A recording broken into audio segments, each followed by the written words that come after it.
My parents came to Rutherford in 1968, and they had come leaving my brother at the time for about 2 years to kind of get settled here, and then bring him over. And I was born in 1975, so a couple years later, I made my appearance here in Hackensack, and we've had family in this town ever since. There were a few, and it was a small community, and people that they knew, and that was originally who they stayed with at first, were people that they were family friends with. And over time that definitely grew, but it was nice to connect with people that you knew, and I think proximity to New York City made it a really ideal town for a lot of people, so it was very popular. Growing up here was it's a lot of fun. It was it's something that I don't think kids necessarily have these days. It was one of those things where, yeah, your mom would call you at 5 o'clock for dinner, and hopefully her voice was loud enough that you would hear her, and you didn't, there weren't play dates. There weren't, you just kind of went with your friends, and you were, you knew enough to be around and close by and safe and not go off wandering by yourself. But growing up here was a lot of fun, walking to school, playing with our neighbors, and a lot of really great memories, I think, growing up on a street where families had kids the same age, relatively speaking, and it was really nice. Being a student here at Sylvan was it was a really fun experience, I believe. I don't know anything else. This was my first school experience, but I remember it was a lot of fun. The teachers were really, really caring, and took genuine interest in everybody, and it was probably a really good basis for making friends that I've continued to have to this day. So it was a really good experience.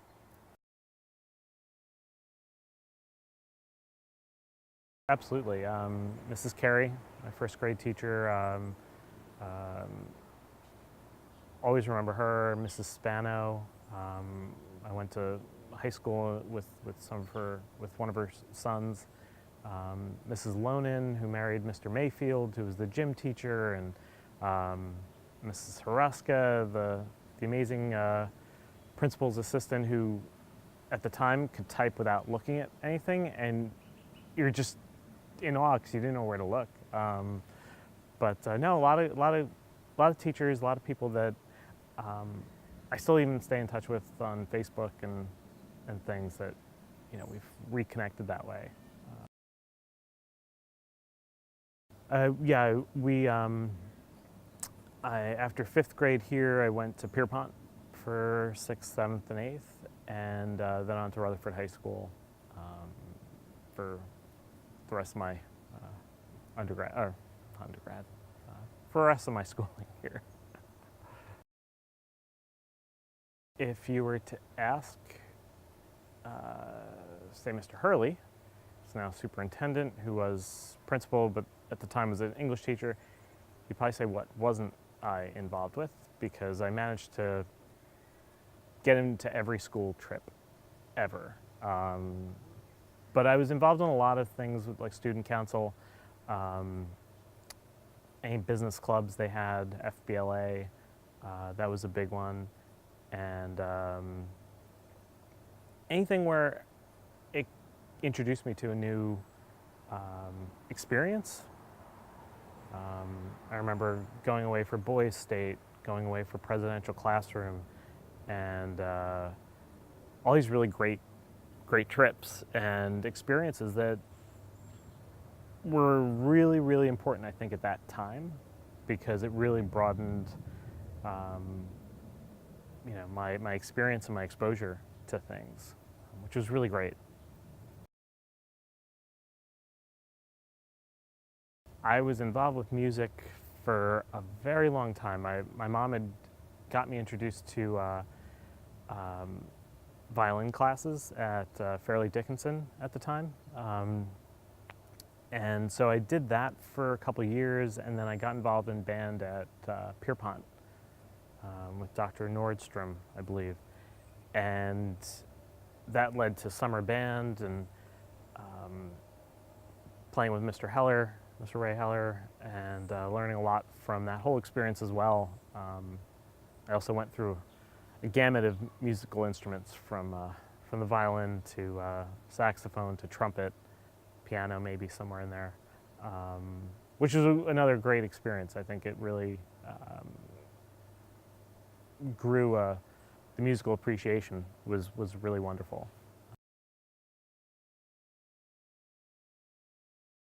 He did. He did. He was intimidating in certain instances as he was directing the band, and at the same time, he used to have individual lessons with every single person in the band or the orchestra, which meant he had this tremendous knowledge of every single instrument and how it should be played, how it sounds, what the challenges are. And I think that as an educator, that's an amazing skill to have, to be able to connect with all your students in that way and sort of help encourage them to do their best. So that definitely, for a good, I want to say 6, 7 years, I probably was involved with music in the band and a part of all that, which was an amazing experience. So college was next, and for me, the choices were between NYU, Rutgers, New Brunswick, and Rutgers, Newark. And the more I thought about it, staying close to home was really important to me. And so I ended up going to Rutgers, Newark as a commuter student. And it was really great because it gave me the access I needed to the city and potential for jobs and interviews and internships, things like that, while keeping me home and keeping me close to, comfortable and friendly environment.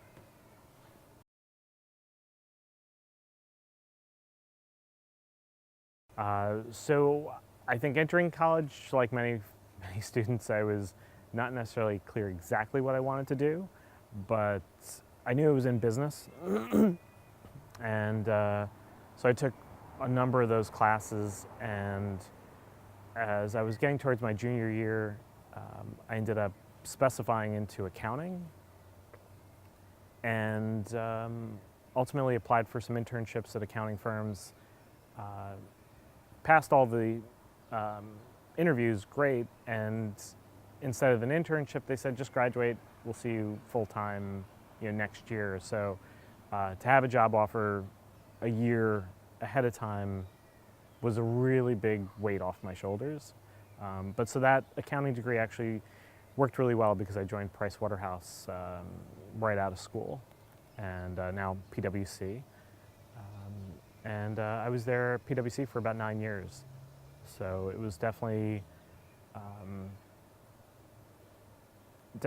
part of the career path that I was, geared to take. So Angelwish, I could probably trace roots back to, my being 4 years old. And, my mom always encouraged us, at a very young age to do the right thing and to help others where you could. And so I'm sure that in my efforts to help, and for us, I didn't have grandparents around. And so I had a lot of pseudo-grandparents in my neighbors next door, across the street. And there were some that were sweet, there were some that were cantankerous, there were, they ran the gamut, but it was nice because you got a full view of what a grandparent might typically be like at any different time. But I remember I would go help my neighbor weed her garden. And she was very sweet that she didn't yell at me for pulling up her tulips, which I thought were weeds. I don't know. They didn't have flowers. So, but helping others was something that was a part of me for a very long time, and definitely got nurtured at home, participating in a lot of club activities, whether it was with the high school, doing things for the food bank or collecting clothes. A lot of different volunteer activities through high school or through elementary and high school. When I got to college, I joined a fraternity, and it became a really great platform for me to engage this whole new group of people into doing fun things for others.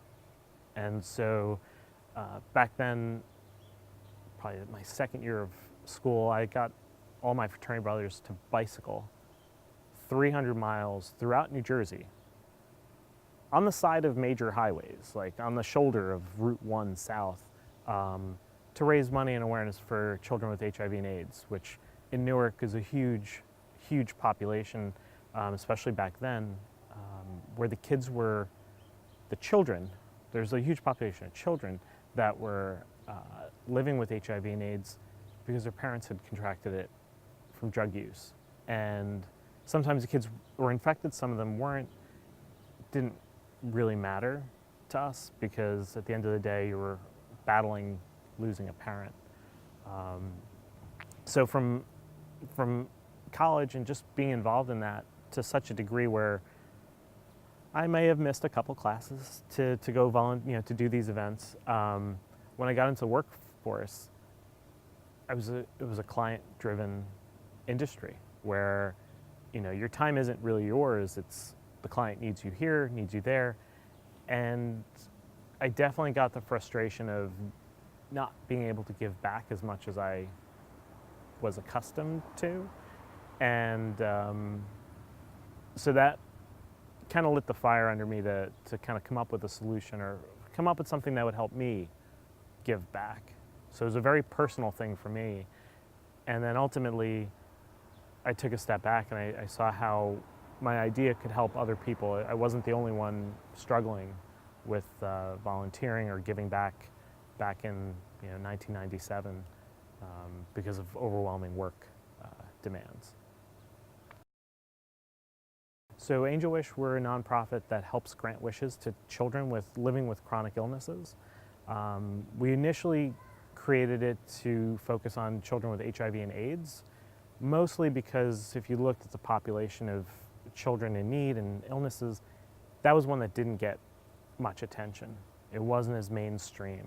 And rather than follow where, hey, well, here's where we'd probably get the most donors, I was like, where could we do the most good? Even if it's not with a lot of money, where could we really have an impact? And over time, we did that for about 10 years, and over time we expanded that population to include kids with asthma, diabetes, because we saw how Angelwish worked could really impact those families as well.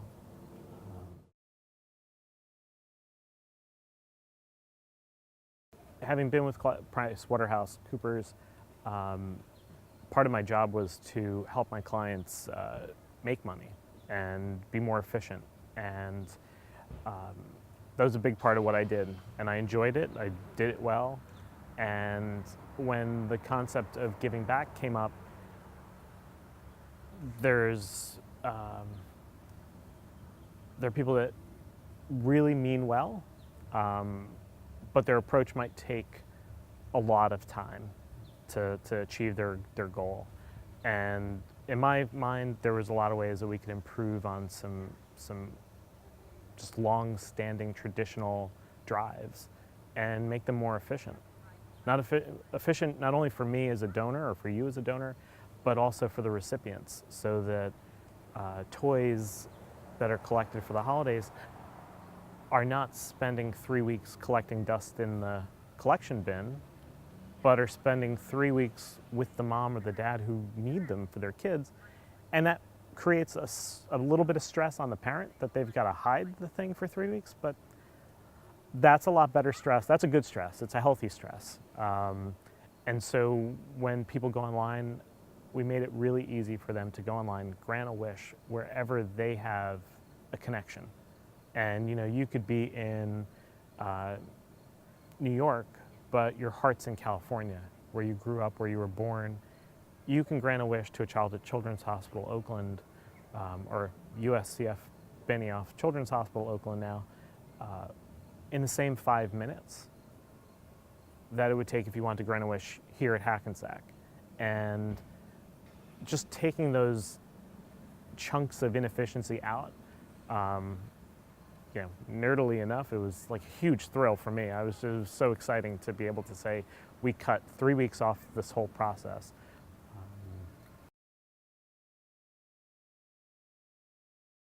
When I started this, I was traveling pretty significantly for work, and I knew that I needed to make sure that it was something that was lightweight, that I could run, in my spare time, wherever I was. So that came up almost 10 years ago, I think this month, maybe last month, when I was at the International AIDS Conference in Toronto, and I'd taken probably what was my last week of vacation, and a friend of mine at a foundation, had a pretty big foundation, had said, hey, sorry we haven't talked or met up, let's meet next week, and my knee-jerk reaction was, I can't, because I just took this whole week off for this event. I don't have time I don't have enough sick days, and everybody's catching on to my coughs and hacks during the week. But I kind of realized at that point that if I didn't make a decision, if I didn't do something then, and I was turning 30, I think, that I would never do it. I would never take the risk. I would never take the that chance on running a nonprofit full time.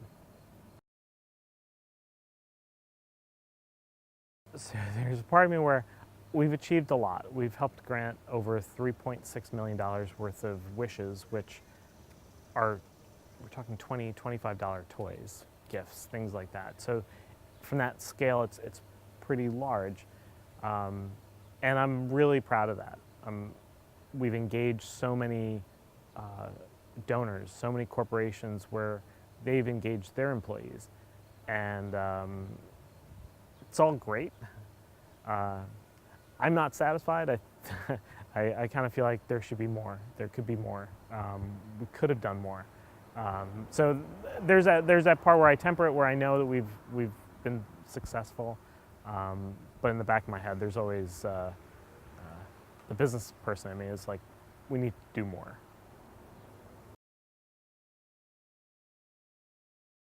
It molded me in the way that it was such a diverse place to grow up. Kids from different nationalities. I mean, I think we were always, I could probably think back to at least third grade where we had sort of an International Day. And I think interacting with so many different people and my involvement in different clubs where you're forced, to kind of deal with people from all different areas, whether they're, folks on sports teams or academics or people in band, or being able to interact with those people and sort of bring people together for a common purpose was a really great starting point, because ultimately growing up, whether it was in college, at work, you have to kind of quickly pick up on how to deal with different people in different scenarios. And if it was business, if it was PwC, you had to make sure that your client was helpful. They might not want you there, but you had to make sure that you got to the end result, which was a positive outcome. And same with Angelwish. We deal with a lot of groups where nobody thinks that they need us, but working together, we can kind of help show them how we can help them. And so being able to persuade, negotiate, get people to think in a different way, I think a lot of that came from growing up here.